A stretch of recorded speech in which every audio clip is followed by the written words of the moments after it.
Frank is the editor extraordinaire of CA Political News and Review, and you really should be on that website, on his email list there, because it comes every morning and it's the greatest thing, except for, I think, Sundays, right? Correct.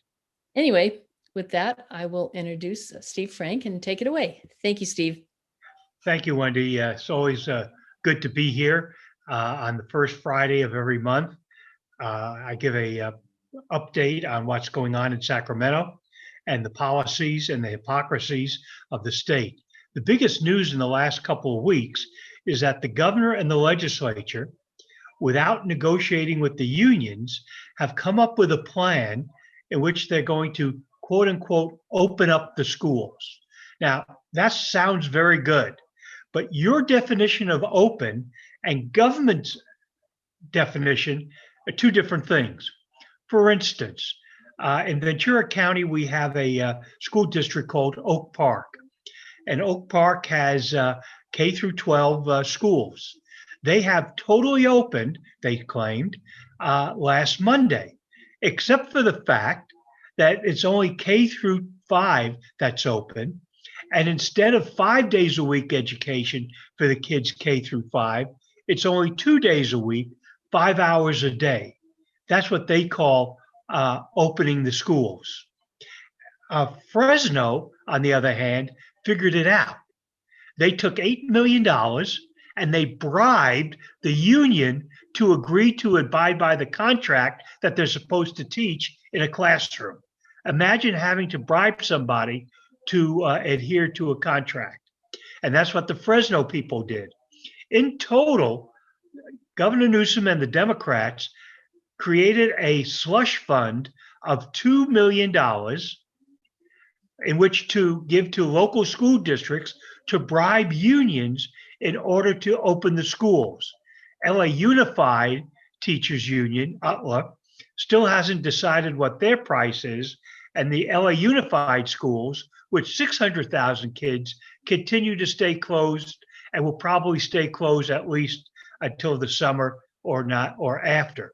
And even when schools open, they won't be totally open in all grades, nor will they be giving full lessons in all the grades 5 days a week, 6 or 7 hours a day. Instead, the kids will be in double shifts, which means they'll only get half the education per child. And that's what they're calling opening the schools. It is as phony as a $3 bill. And we have to understand how phony the unions are in all this. And you look at the teachers union in Berkeley as an example. The head of that union is a gentleman by the name of Matt Myers. He did a video in December denouncing the schools for being open, saying schools are a bad place for kids. They're not safe and they're not healthy for kids. And kids need to wear masks. And as he said, kids in school don't wear masks. They take them off. Well, some mothers in Berkeley, of all places, decided to stalk him, and they caught him taking his daughter to a private school where she was wearing a mask. So because he's rich enough to send his daughter to a private school, she can get an education, she can wear her mask, while those who can't afford it are forced to have their kids dumb, and that at the expense of the government.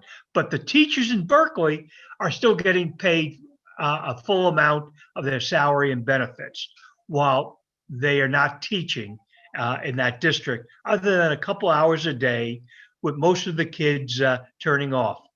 Interestingly enough, in your county of Santa Clara, they just did a study, and they found that in Santa Clara County, there is a skyrocketing of high school dropouts. The kids are smarter than the adults. The adults are pretending to educate, the politicians are pretending to pay, and the kids know they're not getting an education, so they're turning off their computer and literally dropping out of the high school system, because in reality, there's nothing to drop out of because it doesn't exist.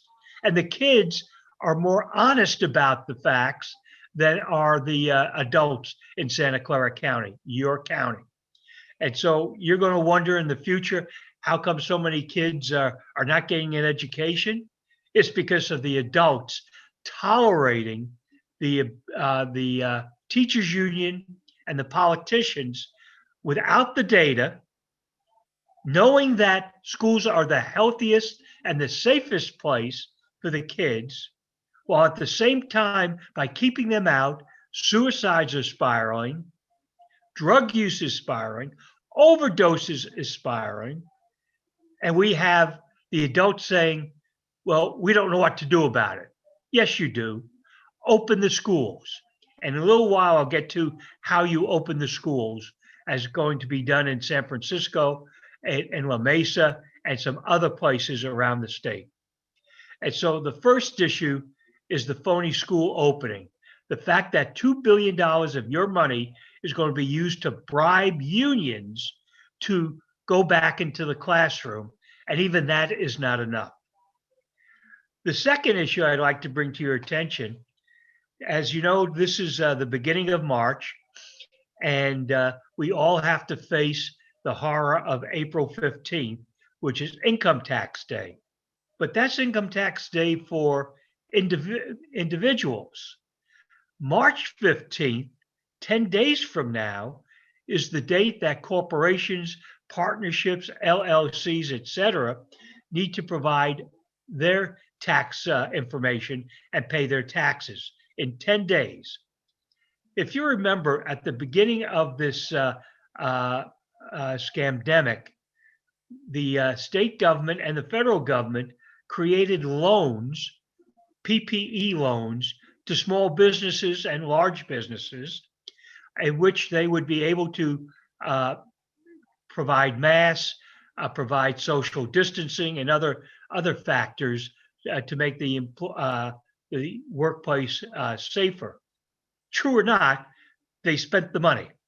Now, if you were one of those firms that got that loan, let's say $500,000, your CPA is going to tell you, by the way, you're now being taxed fully on the $500,000 that you took, as if it was income. So there is a bill, AB 80, in the legislature that says that the first $150,000 of a PPE loan is non-taxable. I've been told that about 80% of the PPE loans in California were $150,000 or less. But I want you to think about this. This bill is still being heard in the legislature. They have known about this issue for a year, and they are waiting to the very last moment to make a decision. I received a call the other day from two separate CPAs, one from the Central Valley and one from the San Fernando Valley, in which they were complaining about the status of AB 80 and what could be done to push it along, because they can't provide the tax information to the state until AB 80 is decided, or if it's not decided, their clients are going to have to pay taxes fully on the first $150,000 plus the rest. And I bet nobody knew that this was a taxable incident created by the state. So when the state and the Fed said, well, we're giving you this amount of money, they knew that a portion of that was going to come back to the state and the federal government in the form of taxes. Wait till the businesses realize how much higher their taxes are. Another reason for businesses to go out of business in California, and another reason to recall Governor Newsom. Let me give you a story that's just breaking in the last day or so. As you know, our Attorney General, Xavier Becerra, is going to be the new HHS secretary. In the meantime, he's still the Attorney General.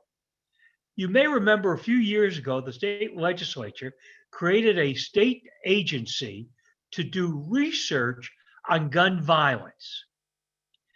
And so who has the information, all the data on the gun violence in the state of California? it winds up to be the Attorney General. And as you know, the Attorney General does not believe in the Second Amendment. He wants it repealed. He wants to take away your guns. And so you would think that he is going to be really anxious to prove it by giving the data to the researchers so they could use that to extremely limit our ability to buy guns or ammunition in the state of California. Shockingly, Attorney General Becerra has decided not to turn over the data to any government agency, any university doing gun violence and gun control research. He's keeping it secret. Now, I want you to think about it. It doesn't take long to think. The only reason he would keep this data secret is that it doesn't promote his concept of repealing the Second Amendment. Maybe his data shows that guns save lives, protects property, and causes crooks to think twice before using a gun themselves. The gun data may also show, as some reports came out last week, how easy it is to have crooks have guns. In fact, in the state of California, if a crook has gone to jail, as part of which is having a gun in the commission of a crime, but appeals that decision, they continue to have the right to have a gun. And who backs that? Attorney General Becerra and the Democrats in the state legislature. They won't change that law.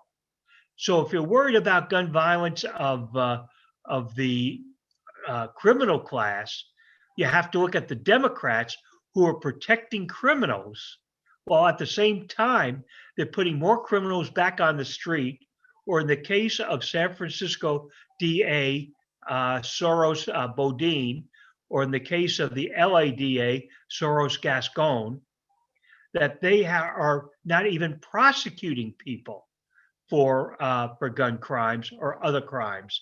They're letting them get social workers instead of a warden or a guard. And so Xavier Becerra, who may become the next Secretary of Health and Human Services, who has no respect for life, he believes that it's great to kill babies, but he wants to save the life of murderers. He opposes the death penalty. I'm not sure how that works out in his mind, except he's a hypocrite. The major issue of the day is the recall of Governor Newsom. As you may know, as of 2 days ago, the recall people had north of 1.9 million signatures, of which 1.7 million have already been turned in. There'll be more turn-ins today and more next week. And we will, as I've said previously on this call, we will get to north of 2 million signatures. So what happens next is the deadline is March 17th. The registrar of voters will then have till April 29th in which to verify 1.5 million signatures, give that to the Secretary of State, Dr. Weber, who will then declare that there are enough signatures, at which time, under state law, and it's been the law for a long while, the Governor Newsom will then have the right to knock on your door and harass you to get you to take your name off of the petition. And this is in the law that he and his agents can harass people to try to get them to take their names off the list of signatures for his recall. But the recall of Governor Newsom is not the be-all and end-all to save the state of California. The great news is that we are having what I call recall mania.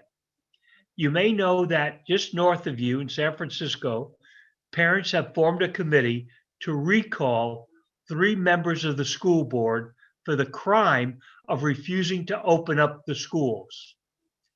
In La Mesa, down in San Diego County, it was announced 2 days ago that a recall of a school board member had been started.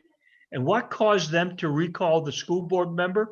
The school board member at a meeting announced that the opening of schools is akin to slavery. Imagine your kid getting an education is no different than slavery. That's what the school board member believes. So she is being recalled. In Los Angeles, we have DA George Soros Gascon. And if you notice, I always put the name Soros before his name and the name of the DA in San Francisco, because neither one of them would be the DA if it wasn't for millions from George Soros putting them into office and smearing their opponents as the way to beat them. So George Soros Gascon last week made an announcement that a cop killer in Whittier, who also killed an innocent civilian at the same time, will not be getting the death penalty. Imagine a cop killer not getting the death penalty by order of a district attorney. This is outrageous conduct by Gascon. He's also gotten rid of the gang task force and the human sexual trafficking task force. And now Los Angeles County has MS-13 running gangs of prostitution throughout the county, along with the drugs that they are selling, because he also doesn't believe in the arresting of drug dealers. And so Los Angeles County has become a criminal haven under Gascon, and now a recall has been started against him. And I can't give you the names of the people involved behind the scenes, but they are major people in the fundraising community as well as the political consulting community that are behind this effort to help make sure Gascon is going to be thrown out of office.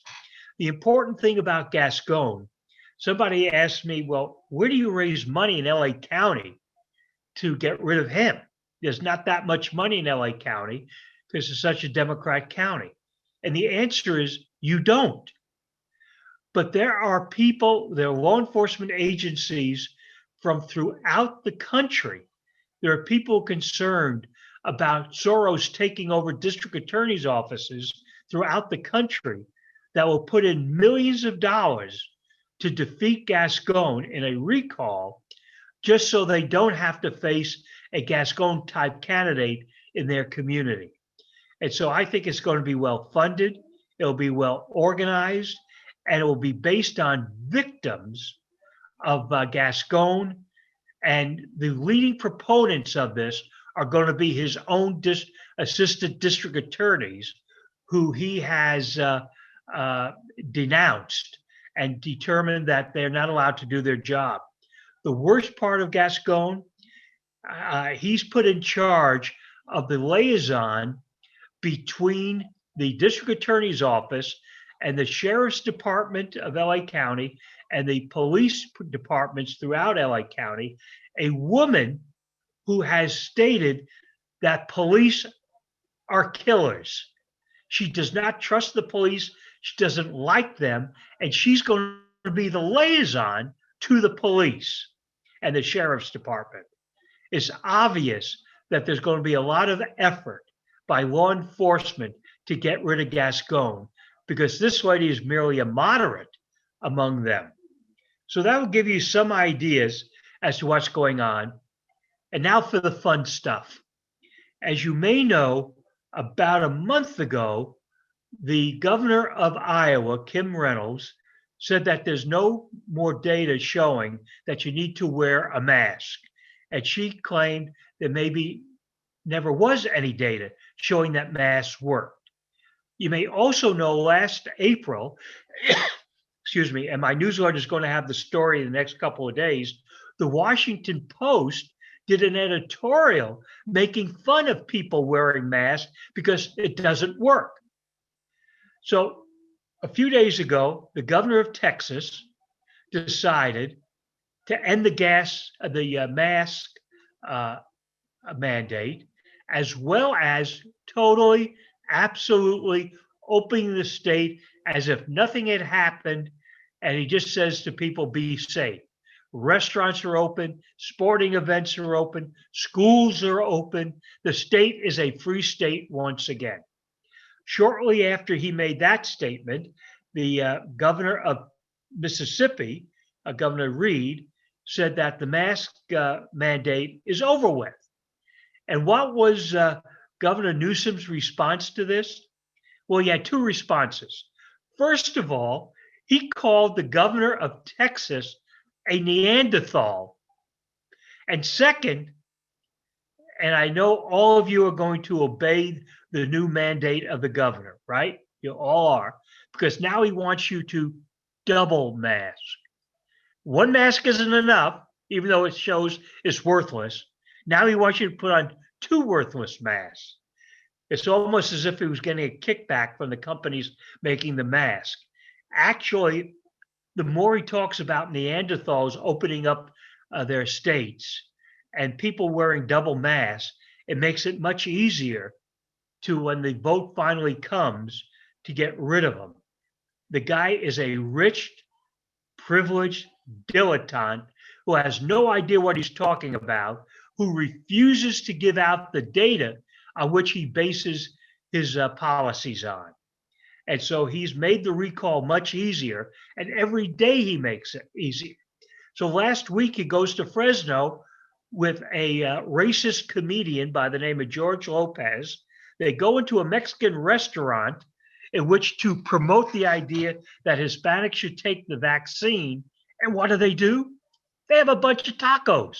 They eat inside a restaurant that you and I are not allowed to eat it. Now, it may not be a $300 meal at the French Laundry, but it shows the guy doesn't learn anything from his mistakes.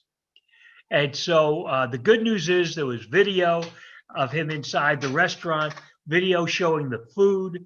And of course, he denied eating anything, and nobody believes him because he's lied so much in the past. When he went to, I believe it was Camarillo in my county, to prove how important it is to take the vaccine, he was booed. And that's the proper response. You don't applaud the guy, you boo the guy, you turn your back on him, and you ask him, when are you going to start releasing the data? Until you do, we have no belief in anything you say or do. So that'll give you some idea of the things that we're doing. One last thing, many of you know of the Liberty Forum that's well established in the Silicon Valley. And I am proud to say that I'll be speaking to them on Tuesday night. It is a free speech. You're not going to be charged for it. I would urge you to sign on, to register for it, because this is going to be a much different speech. Let me turn off my phone. Somehow I forgot to turn off my phone. This is going to be a much different speech. It's going to be what I would call a significant speech, in which I'm going to be talking about how California has poisoned the rest of the country and the root cause of it, which we've never discussed. It's taken me a long time to figure out not what the problem is, but what caused the problem. And I'll be spending a lot of time talking about the cause of the problem, as well as the problem itself, the poisoning of America by California policies. So I hope on Tuesday night at 7 o'clock, you have an opportunity to watch this on at the Liberty Forum. It'll be on Zoom, and I'm told it's free. So I hope you spend that time doing it. So Wendy, at this point, I'd be very happy to answer any of the questions that your audience has. As always, a lot of interesting information there. Thank you, Steve. And Ken, if you can come back too, we'll together field these questions here. First question is, how can taxpayers organize to demand a refund of money taken to fund this education when public schools have been shut down for a whole year? Is that even possible? Yes, it is possible. We need a class action suit to get our money back. That the unions and the teachers return the money to the taxpayers, because remember what the deal was. When the budget for 2021 was passed, the teachers got full pay, full benefits, even if no students showed up. So in the case of Santa Clara County, and I'll use your county as the example, the students have dropped out, but the teachers are still getting paid as if they were there. That's fraud. And I think that we have to have a lawsuit. And one thing that keeps coming up, people say, well, you know, we elected these people, we have to defeat them. Yes, we do have to defeat bad people, elect good people. But the reality of our times is the only way we're going to get back at this is by lawsuits. And again, your county is the leader in that. You had a church that sued, that went to the Supreme Court and caused all the churches in Santa Clara County to be opened. Now it's up to the pastors, the ministers, the priests, and the rabbis to make, and the imams, to make a determination. They'll abide by the Supreme Court decision that they can open their congregations to the public and believers. And it's no longer a government matter. But this happened because a minister didn't decide to defeat the governor. He decided to go to the Supreme Court to get a ruling on opening it based on the First Amendment. Governor Newsom repealed the First Amendment in California. The Supreme Court gave it back to us. And so in other areas, we need to do the same thing. And hopefully Pastor McClure will be a guest with us here soon at SVARW. Ken, do you have a question out there? Yes. You talked a little bit about the recall movement and the governor being able to harass us. I've heard that the Democrats are pushing a counter petition drive to get people to rescind their signature on the petition. Is that what you were talking about?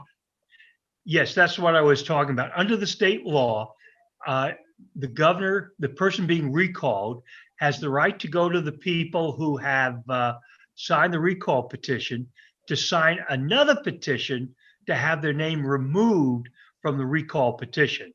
And it's a rescission.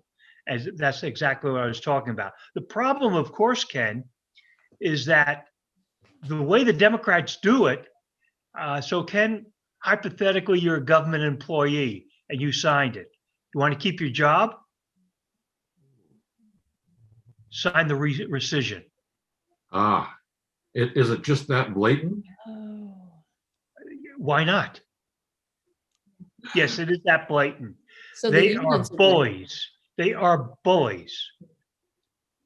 Okay. That is criminal. And it's going to be the unions coming after us, I guess. And one other point, Wendy, you have a business and you have a government contract. You want to keep that contract? This is just criminal. This is Well, it really is bad. criminal and it's legal. Yikes. Okay, there's a lot of questions out there, and now you're probably permission to speak freely on this topic. Who's the contenders for governor? What's your take on who's out there so far? There are three significant contenders for governor at this time. Rick Grinnell, who I believe is going to run, John Cox, and Kevin Faulkner. Those of you who know me know I'm not a fan of the socialist mayor of San Diego.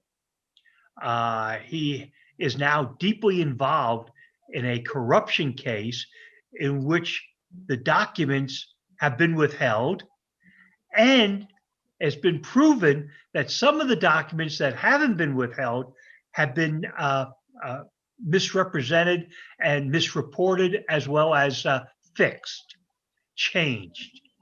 That's corruption. And so the Democrats are going to use that against him, as well they should. Corruption is wrong by a Republican or a Democrat. John Cox, I speak with him fairly regularly. He's already put in $2 million into his race. He is working hard. I haven't seen his ability to get traction. And now I'm doing punditry. If Rick Grinnell gets in the race, as I suspect he will, he starts with 25% of the vote. Where does that vote come from? Trump supporters. And so he would be the leading candidate the moment he gets in. Now, for interesting news that you haven't seen in the media. I've mentioned before on this call that what happened in 2003, Gray Davis was beating the recall until Cruz Bustamante, the lieutenant governor at the time, got into the race.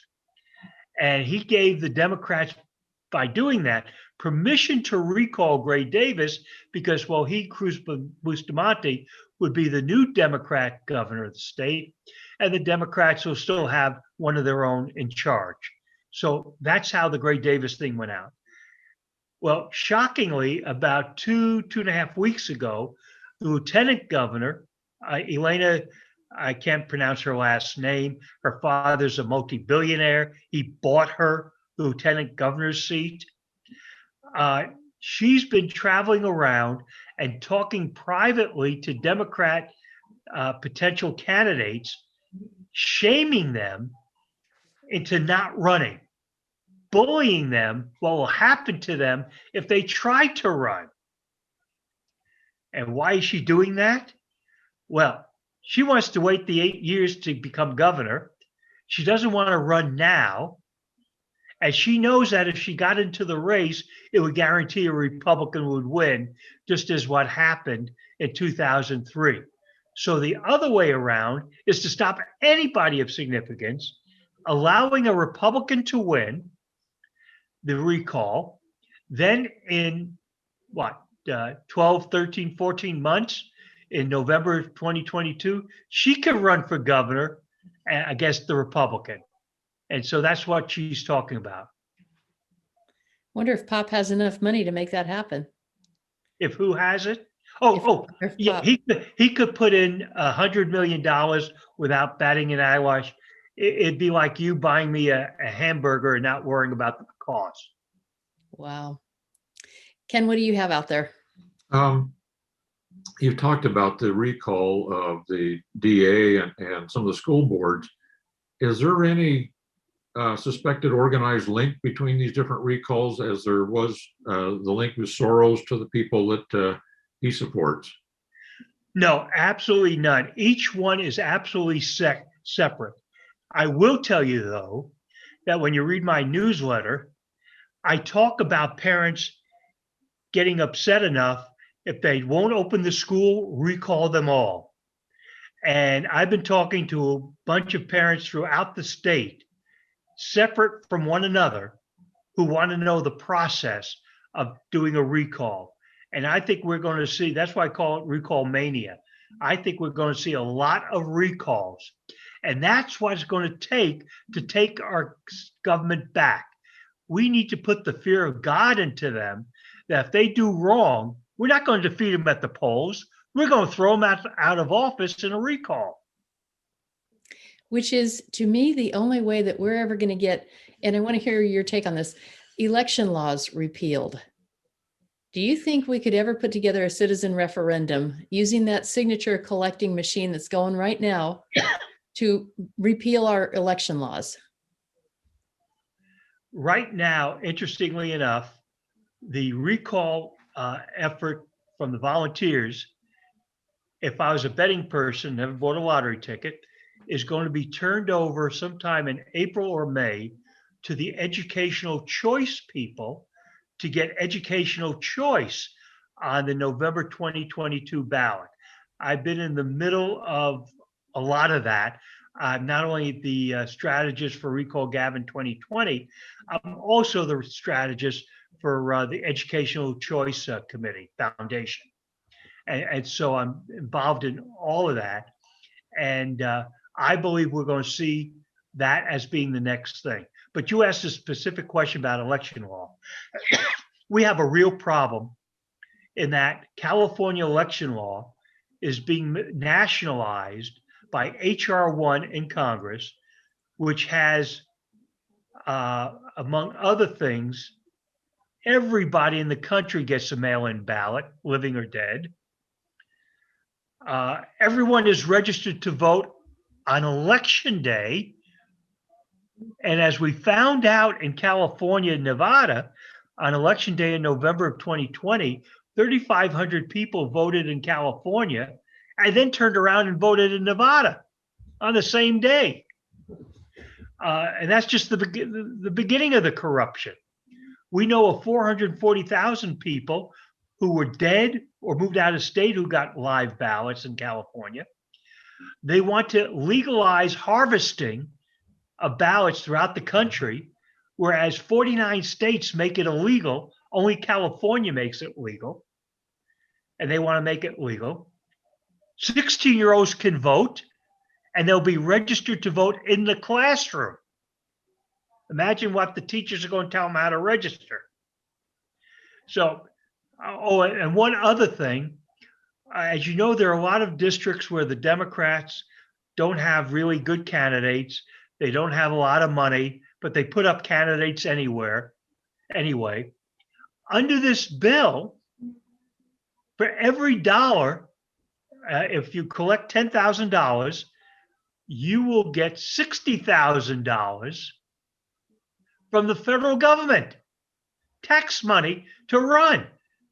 So they're going to use tax money to defeat Republicans in that way. And Republicans will have to do the same thing. And where do they get this idea? San Francisco, just north of you. They have the 6-to-1. If you raise $10,000, you will get $60,000 from the taxpayers. So H.R. 1 is a nationalization of corruption based on California law. So we got to figure out something to do here. Yeah, So we have to first worry about H.R. 1, but second, yes, we do need to make changes, and the initiative process is probably the only way we can get it through. That's what Kevin Kiley said last week when I asked him that question. He said the legislature will never fix it for us, so we're going to have to do it ourselves. They keep making it worse. Yeah, they do. Remember, they passed a bill a month ago to have all for the 2022 election, and it's the way it was put in the bill. Any election in 2021, wonder what they were talking about, had to be all mail. There's only one election in 2021. Well, yeah, but that's a technicality. I've been reading that HR 1 and trying to put some notes together, but what alarmed me was that any state that has a voter ID is superseded by a person just writing a form out that says, I'm the person I said I was. That's correct. Yeah. All state IDs are invalidated. They're federalizing elections. What they are doing is repealing the 10th Amendment to the Constitution, which is the federalism amendment, which says all rights not given to the federal government under the Constitution is given to the states. They're invalidating the 10th Amendment. I had a question that's off the politics kind of a little bit. California's auditor, Elaine Howell, and the legislative analyst office have recently slammed the high-speed fail in the Central Valley, EDD for poor management, CARB for failure to measure actual results, and earlier the statewide computer system. to replace the 60s era system. Will these audits ever have any impact in California, or are they just round filed? No impact whatsoever. And you left out one of her jobs. She's also, by state law, in charge of redistricting. Oh, That's scary. yes. Very few people know it, but the way the state law reads, the person who is oversight and runs the redistricting in California is the state auditor. Can hardly wait for the outcome of that. Well, Okay. yeah, we're going. It's going to be very difficult for the Republican. Well, first of all, and you should know. Maybe I should have brought it up in my main presentation. Normally, by December 31st of 2020, the Census Bureau would have given to the states all the information needed to create redistricting. Because of the COVID virus and the inability to do the census, by the way, the census only reached 77% of the population. And so now the date was changed to April 30th, which is a month and a half from now. Not true. Now the date is September 30th to be given to the states. So nothing that the redistricting commission has to do between now and September 30th is worth a hill of beans, because they don't have any data and won't have it to then. So the state legislature changed its date from September 15th to December 15th for the redistricting commission to do its work, meaning that the commission will have 2.5 months to do its work. Not sure those dates will hold, not sure at all, but that's what the dates are currently. Now, I've heard that they're going to play some funny business with that. 2 questions on that subject. First off, now that Biden has said that any illegal can be counted in the census, how is that going to change things? And second off, I was on a phone call last night with Chris Bish, who was saying that apparently with the redistricting, they're going to lose, we in California are going to lose 2 or 3 Congress people, and there's going to be some sort of a mad scramble to grab seats. Okay, well, to begin with, it's been predicted we're going to lose 1 seat. We could lose 2 to 3 seats because we don't know there are 2 things we don't know. One, how many people have left California versus the number of people that have moved to Texas and Florida who are going to gain a lot of seats. So we could lose up to 3 seats. Chris is correct on that. One guarantee to it. Then you have the problem of the redistricting. And so the redistricting commission, and we'll just talk about Congress right now, could easily put Nunes and Valadao together, Valadao and McCarthy together, Nunes and McCarthy together, LaMalfa and McClintock together, and do some other stuff. They could make sure that they don't have to put Valadao together with anybody else, because he only won by 1,500 votes, and they could put in 5,000 new Democrats and take care of them by a very slight margin. And the same could be done to Michelle Steele and Young Kim easily, and to Darrell Issa, who did not win by a large amount of money, a large amount of votes, even though he spent a whole lot of his own money. So there's a lot of possibilities. We don't know what's going to happen. And anybody who says they know what's going to happen is just playing games with you, because literally nobody, because nobody's seen the data, because the data doesn't even exist yet. But we will lose 1 member of Congress for the first time since before 1900. We've gained, every 10 years, we've gained members of Congress. For the first time, we're going to lose it. Sad state of affairs. Ken, do you see something out there? Yeah, the question is, gerrymandering was rampant in the last redistricting. Is there any way we can prevent that this time around? Well, what happened last time, which was the first time they did this as a citizens commission, interest groups and coalitions got together to make their case while they should have representation and you shouldn't. And so you pitted Asians against Hispanics, Hispanics against Blacks, everyone against white people.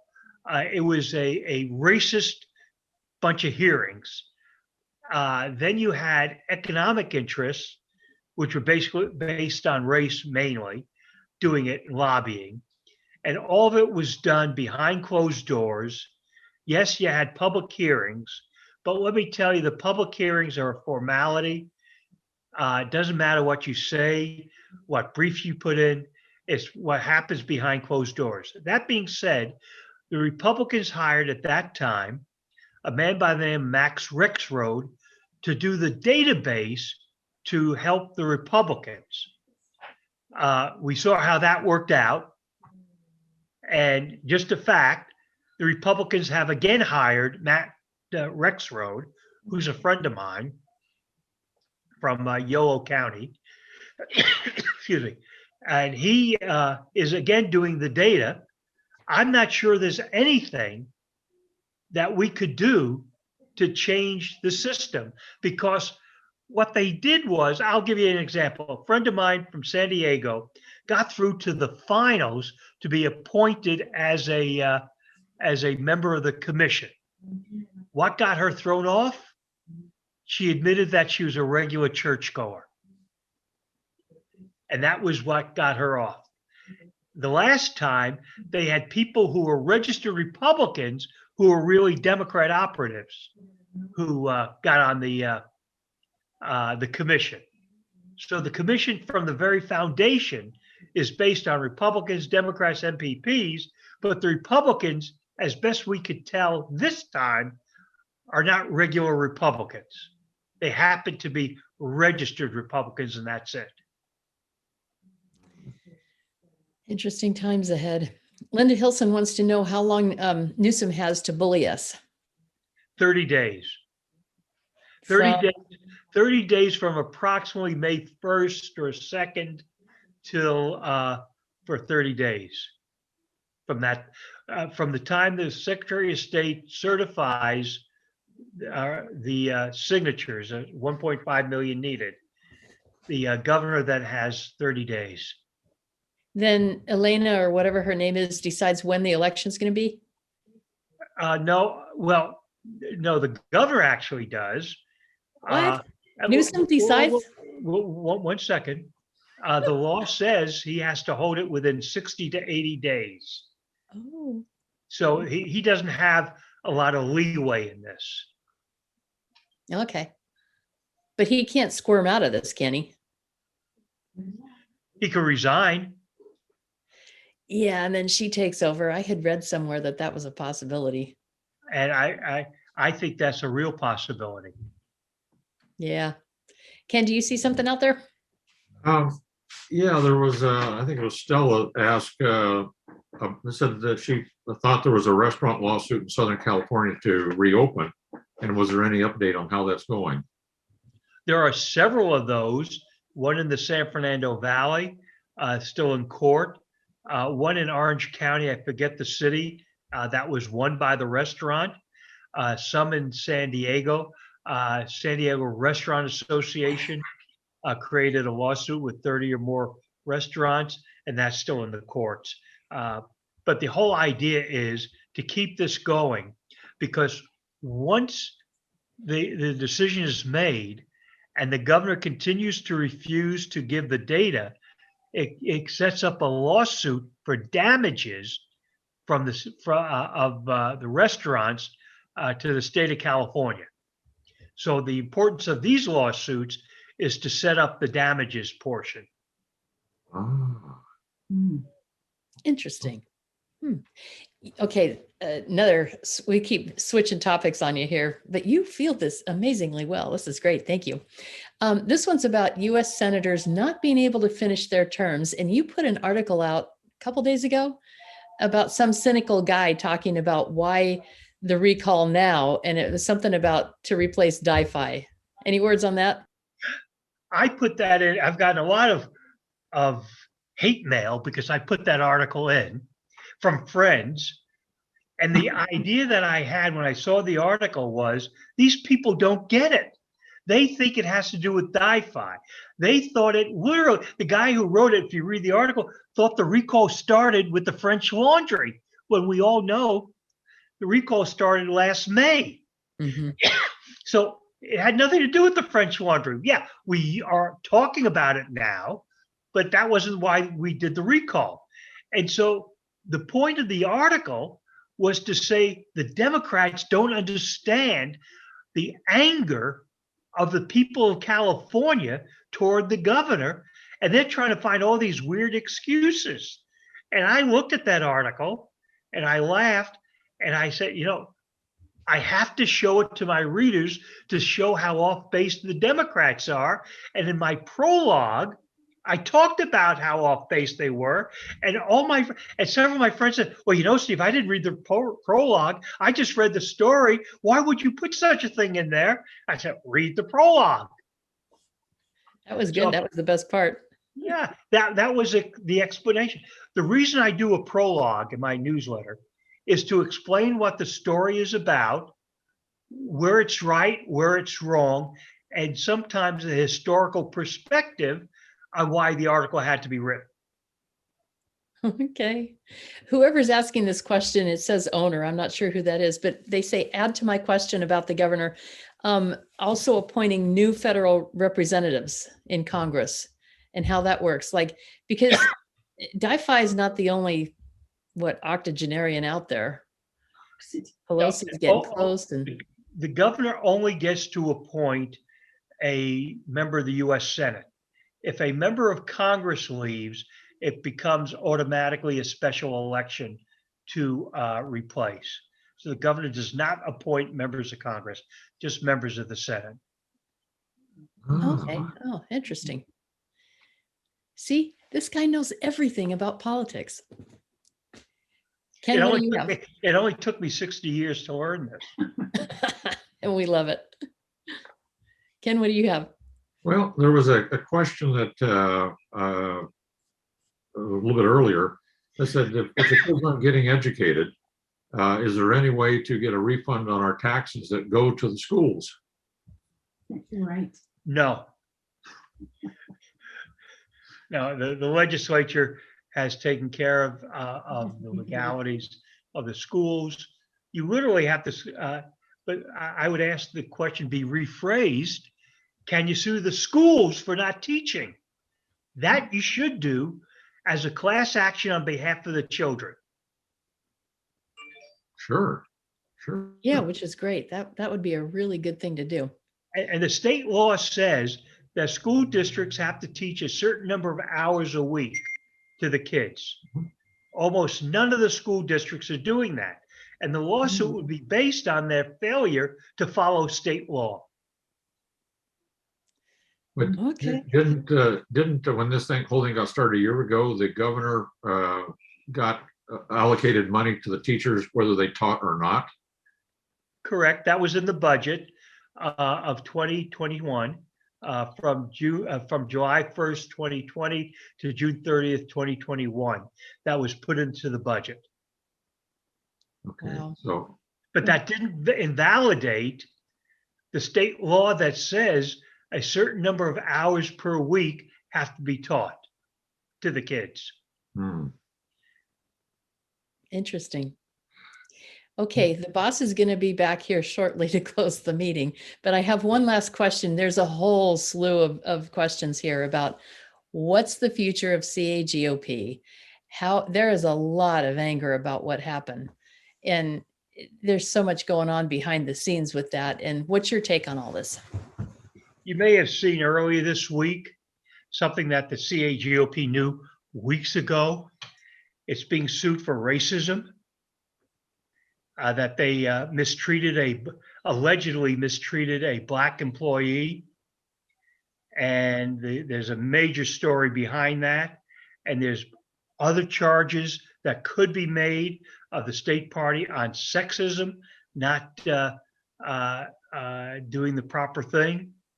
And I'm sure the attorney for the black employee is going to dig up the other cases as well that they've not handled properly. At this point, it's very clear the state party is only concerned about power. They're only concerned about themselves and a few people. They use the proxy system to again steal the party from the delegates. And so we have a choice. We can yell and scream, or we could be productive. And the best way to be productive is to find candidates to run for office. When there are vacancies on central committees, fill them, and develop strong grassroots activities such as signatures for the recall, signatures for the educational choice, or any other appropriate initiative, and do recalls and leave the Republican Party out of it. I'll give you a hint. If I was the Democrats, when the recall gets started, and that's what that article really led you to, when you read that article that some people didn't like, you're going to see ads on TV and media things that this is a plot by the Republican Party to get rid of the governor, since they can't get rid of him at a regular election. And the Republican Party is going to be the tar baby of all this. And we may lose the recall because of the California Republican Party sticking its nose where it shouldn't have in the recall. I had advised that they stay out of it because I knew that to make it a partisan recall would be a loser. And that article was the first thrust of making it a partisan recall. Even though they got it wrong, the idea in there is this is a Republican plot against the governor. And so the other recalls I'm involved in, I make it very clear to the folks, stay away from the political parties. They can only harm you. They can't help you. Steve, we love you. Thank you so much. You have certainly educated all of us this morning, and we always welcome you to come back again. I always appreciate doing it, love doing it. Anytime you ask, I'll be happy to oblige.